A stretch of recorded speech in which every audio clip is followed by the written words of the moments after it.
शेती संकटामुळे सर्वात जास्त आत्महत्या ज्या यवतमाळ जिल्ह्यामध्ये होतात त्या ठिकाणी शेतकऱ्यांच्या प्रश्नांना केंद्रस्थानी आणण्यासाठी किसान सभेच्या वतीनं 100 किलोमीटरचा पायी लॉंग मार्च काढण्यात आलेला आहे। लॉंग मार्चचा आज चौथा दिवस आहे। 100 किलोमीटर चालत लोक प्रचंड उन्हामध्ये जिल्हाधिकारी कार्यालयापर्यंत पोहोचताय। पिंपळखुंटी नावाचं जे गाव आहे त्या ठिकाणावरून लोक चालत निघालेले आहेत आणि आज यवतमाळ जिल्हाधिकारी कार्यालयावर ते धडकत आहेत।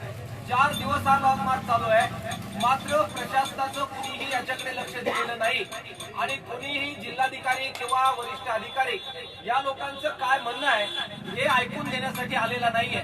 आज किसान सभेचे राज्याचे अध्यक्ष कॉम्रेड उमेश देशमुख आणि मी आम्ही दोघेही या लॉंग मार्च मध्ये सहभागी होण्यासाठी आलेलो आहे। आमच्या किसान सभेचे प्रमुख नेते कुमार मोहरमपुरी आणि इतर सर्व साथीदार, त्याचबरोबर शंकर शिडाम आहेत, कॉम्रेड किशोर आहे, हे सगळे आम्ही आलेलो आहे। सरकारला आम्ही इशारा देतोय की 100 किलोमीटर चालून सुद्धा जर शेतकऱ्यांचं म्हणणं ऐकायला प्रशासनाकडे वेळ नसेल तर हा 100 किलोमीटर चालून आलेला लॉंग मार्च आम्ही जिल्हाधिकारी कार्यालयात घुसवल्याशिवाय राहणार नाही, हा इशारा किसान सभेच्या वतीने आम्ही देतो।